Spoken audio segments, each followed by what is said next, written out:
My name is Hans. I am 10 years old. Today I am going to talk about Anna of Green Gables. Chapter 19. Anna to the rescue. All things great are went up, with all things little. At first glance, it might not seem that the discussions of a certain Canadian premier to include Princess Edward Islands in a political tour could have so much or anything to do with the fortunes of little Anna Sidley at Green Gables, but it had. It got in January. The Premier came to address his loyal supporters and said to calm his non-supporters as chose to be present at the monster mass meeting held in Charlottetown. Most of the envelope people were on the Premier side to politics. Hence, on the night of the meeting, nearly all the men and a goodly proportion of the women had gone to town, 30 miles away. Mr. Rachel Linda had gone too. Mr. Rachel Linda was a red-hot politician and could have been live at the political college could be carried proud without her. On that, she was one of the opposite sides of politics, so she went to town and took her husband. Thomas would be useful in looking after the horse and married couples with her. Maria had a sneaking interest in politics herself, and as she thought it might be her only chance to see a real Liberal premier, she partly looked it, leaving Anna and Matthew to keep house until her return the following day. For instance, while Maria and Mr. Rachel were enjoying themselves thoroughly at the mass meeting, Anna and Matthew had been cheerful, kitchen at Green Gables all to themselves.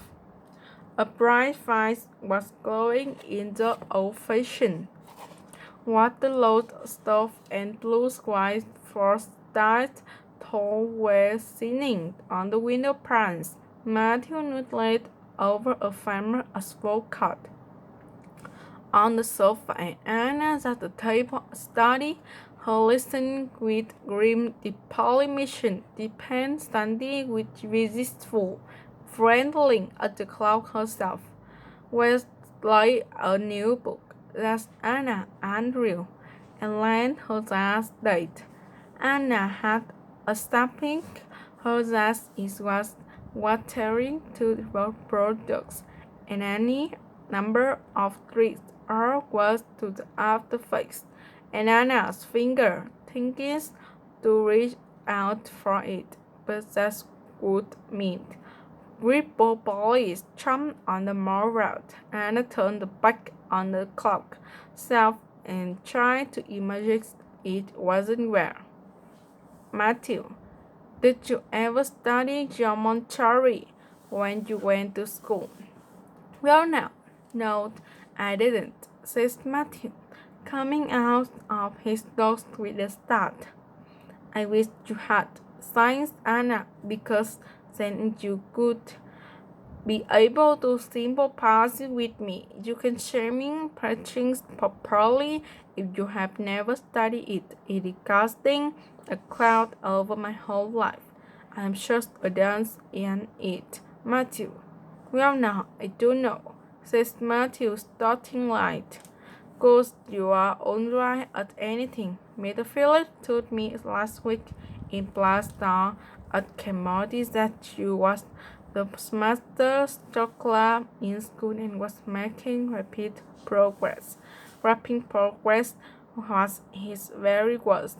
There's some at Ransdale Teddy Flip and says he earned much for a teacher. But it was his own right. Matthew would have thought anyone who praised Anna was all right. conservative, says Matthew promptly. The Forbes conversated was part of Matthew regaling. When I am converted too, says Anna decidedly. I am glad because some of the party in school are great. August is. My father is one, and Ruby Will says that when a man in courting, his own way was to agree with the girl's mother in religion and her father in politics. It's just to Matthew. Well, now, I don't know, says Matthew. Did you ever go courting, Matthew? Well, no, I don't know if I ever did, says Matthew, who has certainly never thought of such a thing in his world existence.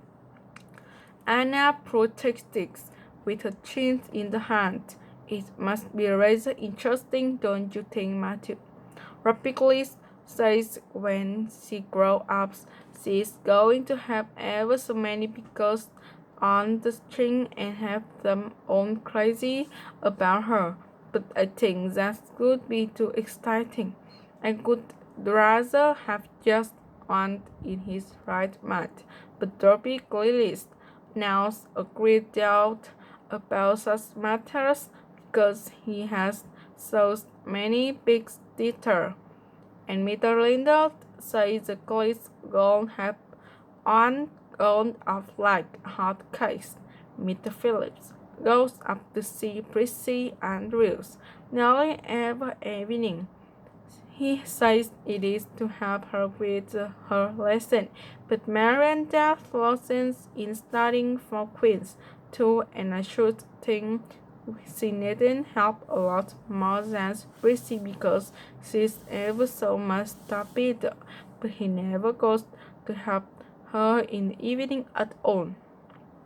There are a great many things in this world that I can understand very well, Matthew. Well, now, I do know that I accomplish them, sir. On myself, a corner chicks, Matthew. Well, I suppose I must finish up my lesson. I won't allow myself to open that new book James let me turn until I am proud. But it is a terrible temptation, Matthew. Well, now, I don't know, but I would, says Matthew, who never at research between Anna week.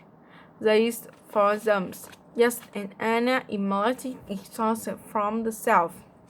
Later, with her a plateful of recess came the sound of playing footsteps on the icy boardwalk outside, and the next moment the kitchen door was flung open, and in reached Diana pinky white face and wristlets with a size wrapped hastily around her head. Anna plumply let go of the candles and played in her surprise and played candles and apple clasped together down in the color later and went out at a bottom abandoned in a melting grease.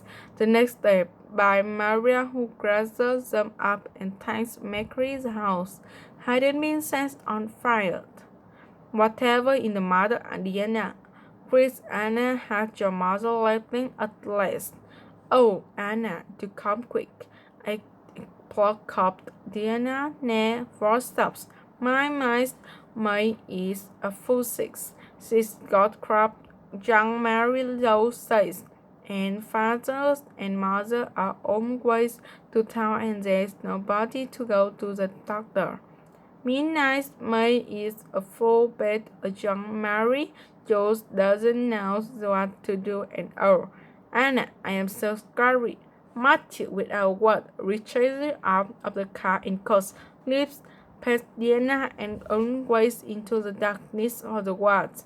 She's gone to harness the solar Mary to go to a coming from the doctor, says Anna, who was hurrying up on Holt and Jack. I know it was as well as if he could say so. Anna, Matthew, and I are shocked kinder speakers I can read his thoughts without words at all. Thank you for listening and goodbye.